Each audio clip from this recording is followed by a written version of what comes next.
আউযু বিল্লাহি মিনাশ শাইতানির রাজিম। সূরা আনআম ৬ নম্বর সূরা। এখানে আমরা আলাপ করছি ১৬৫ নম্বর আয়াত, অর্থাৎ সূরা আনআমের শেষ আয়াত। এখানে একটা প্রশ্নের জবাব আমরা খোঁজার চেষ্টা করব যে আমরা এই জগতে আল্লাহ আমাদেরকে প্রতিনিধি করে পাঠাইলেন, কিন্তু এখানে কেহ ধনী, কেহ গরিব, কেউ সুস্থ, কেহ দুর্বল, কেহ রুগ্ন, কেউ কারো চাকরি করে, কেউ কারোর অধীনস্থ। এটা কেন? কেউ উচ্চ মর্যাদার, কারো মর্যাদাই নাই, এই অবস্থায় আমরা চলাফেরা করছি। এই অবস্থাটা আল্লাহ কেন এরকম করলেন? কারো সুস্থ সন্তান, কারো অসুস্থ সন্তান, তাহলে কারো 5টা সন্তান, কে কার উপরে আমরা কি ব্যবহার করি, এই সব কিছুই আসলে একটা পরীক্ষা।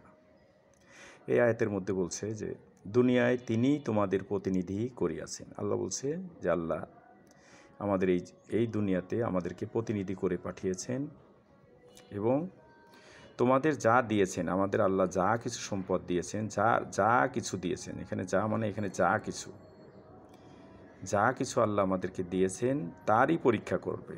অর্থাৎ যাকে যা দিয়েছেন তাই তার পরীক্ষা। একের উপর অন্যের মর্যাদা করিয়াছেন উন্নীত, একজনের উপরে আরেকজনের দারাজাত মর্যাদা উন্নীত করছেন। এবং এরপরে একটা শাস্তির ভয় আল্লাহ বলছেন যে তোমরা যদি এটা মেনটেন না করো, নিশ্চয়ই তোমার রব তড়িৎ শাস্তিদাতা, অর্থাৎ কঠিনভাবে সঠিক সময়ে সঠিক শাস্তিদাতা, তিনি সেই শাস্তি প্রয়োগ করবেন।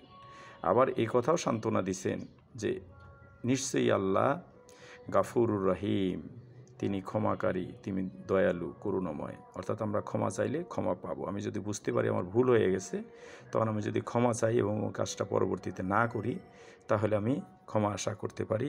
এবং ক্ষমার জন্য আমি যখন তওবা করব তখন সদকা করতে হয়।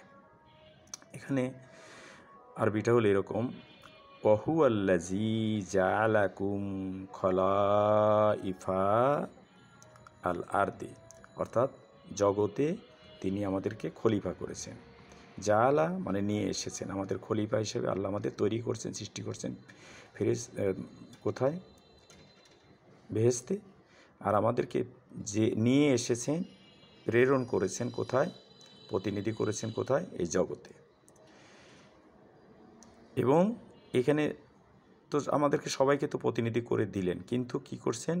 ওয়ারাফা বাদাকুম ফাউকা বাদিন দারাজাতিন লিয়াবলুয়াকুম ফি মা আতাকুম।